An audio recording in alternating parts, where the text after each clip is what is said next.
मैं ज्योतिर्विद डॉक्टर गजेंद्राचार्य, प्रकाशक विशाल ज्योतिष कार्यालय 20-30/3 बोध गया मठ बैजनाथा कमच्छा वाराणसी से यूट्यूब चैनल के माध्यम से अपने सभी सब्सक्राइबर लोग के लिए तथा संपूर्ण देशवासियों को ज्योतिष शास्त्र का विशेष ज्ञान प्राप्ति हेतु अपनी 25 रचनाओं में यह स्वर्णिम रचना बृहद ज्योतिष रहस्य है, जो कि 5151 पृष्ठों में शुद्ध हिंदी भाषा में 5005 कुंडलियों से युक्त 5 खंडों में विभक्त है। इस ज्योतिष महाग्रंथ बृहद ज्योतिष रहस्य को इतनी कलम अर्थात 525 कलम से मेरे द्वारा रचना हुई है।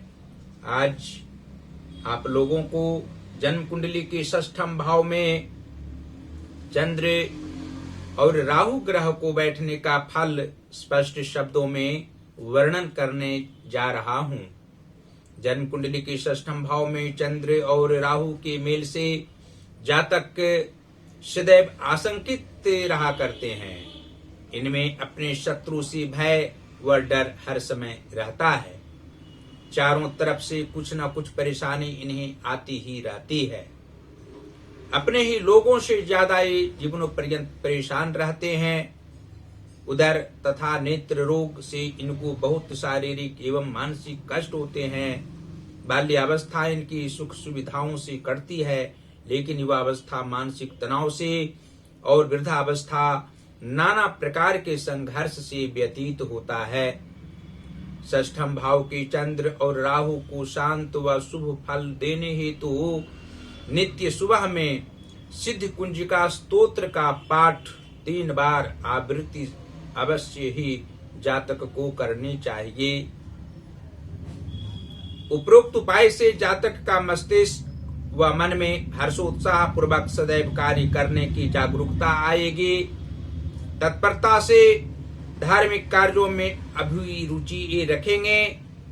किसी भी शत्रु का भय कदापि नहीं रहेगा। प्रसन्नता पूर्वक कार्य को करने में सक्षम, धर्माचरण की पूर्ण प्रवृत्ति, गुणों से युक्त रहना लाजमी, धैर्य रखने वाला तथा पूर्ण साहस के साथ किसी भी व्यक्ति से सदैव पेश आना अनिवार्य और श्रेष्ठ व्यक्ति के संग में जाकर आत्म चिंतन करने का अभूतपूर्व अवसर प्राप्त होना ज्योतिषीय दृष्टि से स्पष्ट है।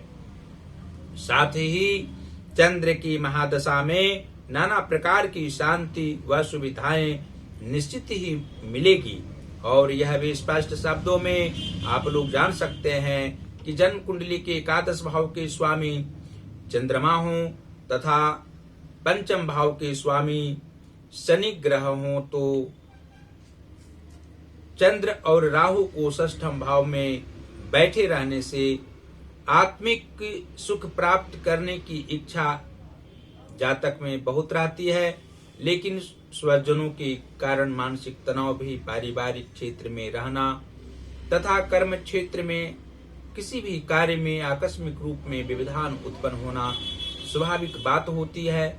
इनकी भावनाओं को समझने वाले सभी लोग नहीं होते हैं। जातक धन के लिए कोई नीच काम नहीं करते हैं। इनके विचारों में उत्कृष्टता अवश्य ही रहा करती है। संतान सुख जातक को अवश्य होता है, लेकिन मानसिक तनाव भी संतान जनों को पालन पोषण करने में होना स्वाभाविक है।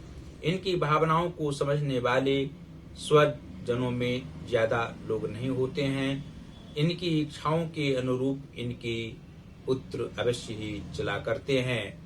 और जन्म कुंडली के कर्म भाव के स्वामी बुध ग्रह हों तथा मातृभाव के स्वामी गुरु बृहस्पति हों, तो 6ठम भाव स्थित चंद्र और राहु के प्रभाव से जातक को कर्म क्षेत्र में अधिक मन नहीं लगता है। कार्यों में विघटन होना, तनावपूर्ण समय बना हुआ रहना स्वाभाविक है। और मित्रजनों से भी जातक को सुख प्राप्त नहीं होते हैं। इनके कोई अनुयायी मुख्य रूप से नहीं होते हैं और सहायक भी किसी भी कार्य में नहीं होना भी स्पष्ट है। माता इनकी अच्छी प्रवृत्ति वाली होती हैं, लेकिन उनको मानसिक तनाव अवश्य रहा करता है। साथ ही शारीरिक कष्ट रहना उनको स्पष्ट है। उनकी विचारधाराओं पर चलने वाले ये जातक अवश्य होते हैं। माता की भावनाओं को भली भांति समझने वाले होते हैं। उनके विचारों का पालन अनुपालन करते हुए आगे की अवस्थाओं में ये जातक प्रगतिशील जीवन अपने विचारों से बनाने में सक्षम रहा करते हैं। और जन्म कुंडली के भाग्य भाव के स्वामी शुक्र ग्रह हों तथा धन भाव के स्वामी भी शुक्र ग्रह हों, अर्थात तुला राशि का धन भाव हो, कुंडली में भाग्य भाव के स्वामी शुक्र अर्थात वृष राशि का नवम भाव हो, तो छठवें भाव स्थित चंद्र और राहु के प्रभाव से जातक को धन की आवश्यकता बहुत रहती है, लेकिन जातक अपने परिश्रम के द्वारा धन उपार्जन करने वाले होते हैं। ये अपव्ययी नहीं होते हैं। भाग्य इनका सभी अवस्थाओं में साथ नहीं देता है, लेकिन जब भाग्य इनका साथ देता है तो जातक शांत स्वभाव से युक्त रहकर परिवारजनों की सेवा करने वाले होते हैं। अपने विचारों में उत्कृष्टता लाने वाले होते हैं। सभी जनों के स्नेही भी होते हैं, स्नेह करने वाले होते हैं। भाग्य उत्तरार्ध भाग में पूर्वार्ध भाग की अपेक्षा ज्यादा साथ देने वाला होता है।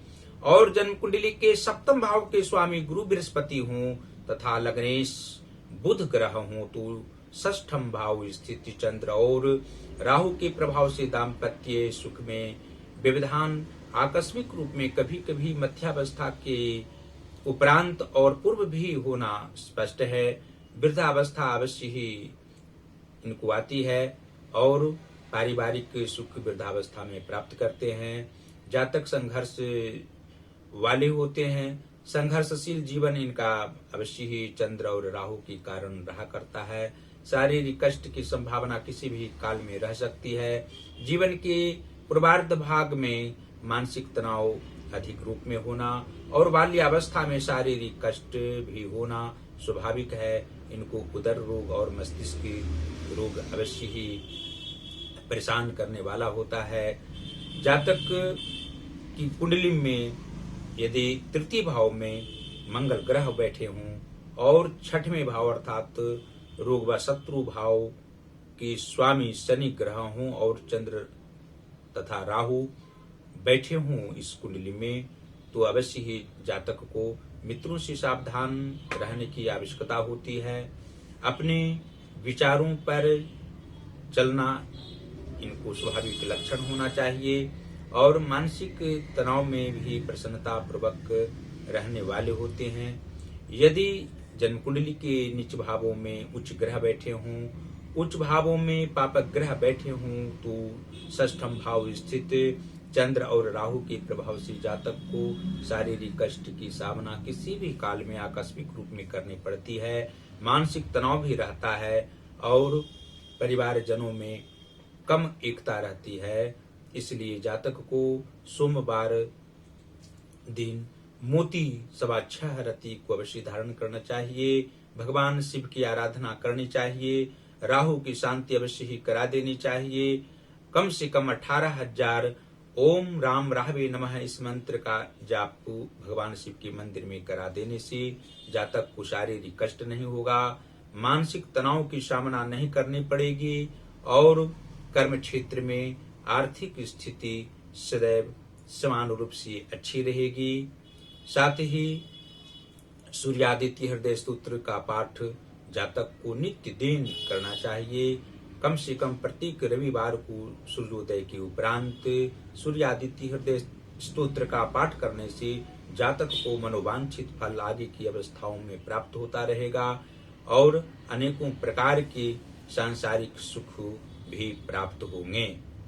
और अंत में फिर इस ज्योतिष महाग्रंथ विधिवत ज्योतिष रहस्य को आप लोग अपने अपने घरों में अवश्य मंगवावें।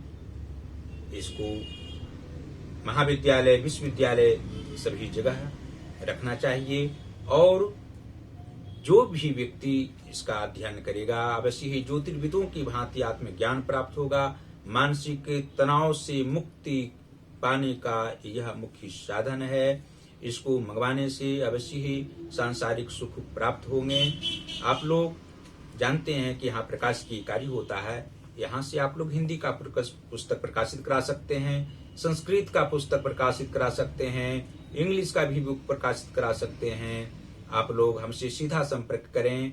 पहला संपर्क का जो नंबर है, मेरा व्हाट्सएप नंबर है 94512287 और 47।